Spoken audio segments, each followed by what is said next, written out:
আসসালামু আলাইকুম everyone, welcome back to my page চকরিয়ার হাতে কাজের ভুবন। বাজারে এখন প্রচুর পরিমাণে কাঁচা আম পাওয়া যাচ্ছে। কাঁচা আম দিয়ে শুধু আচার তৈরি না করে চাইলে আপনারা ভিন্ন ধরনের কাঁচা আমের জেলি তৈরি করতে পারেন।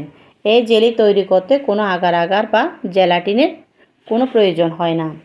স্বাস্থ্যকর উপায়ে খুব সহজে তৈরি করে বছর জুড়ে সংরক্ষণ করে এই জেলিটা খেতে পারবেন।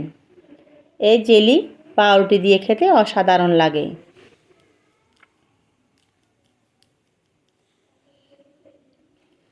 চলুন দেখে আসি কাঁচা আমের জেলি কিভাবে তৈরি করি। 3টা কাঁচা আম নিয়ে খোসা ছাড়িয়ে লম্বা লম্বা ফালি করে কেটে নিব, কারণ এই আমের ফালি দিয়ে কাঁচা আমের ললি বা ক্যান্ডি তৈরি করব।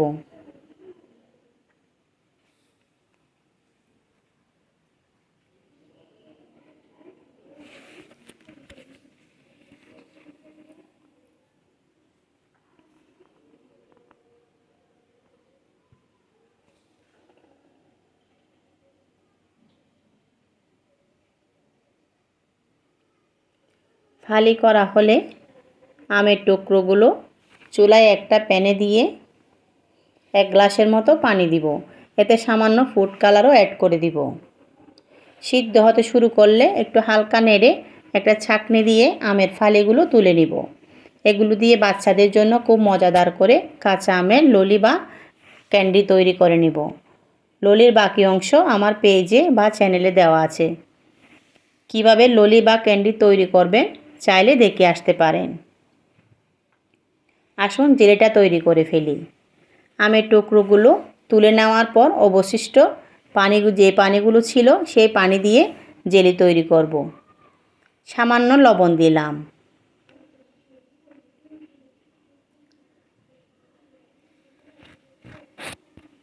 আর 1 কাপ চিনি মিশিয়ে দিলাম। পানি সিদ্ধ হতে হতে এরকম হবে। পানি অনবরত নাড়তে নাড়তে ঘনত্বটা এভাবে আটালো হলে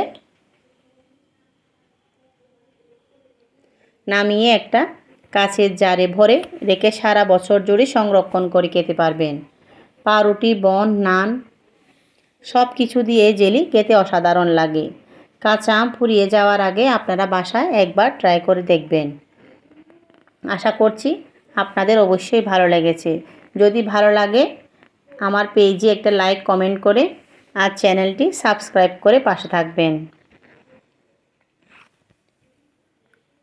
আবারও কথা হবে নতুন নতুন কোনো ভিডিও নিয়ে।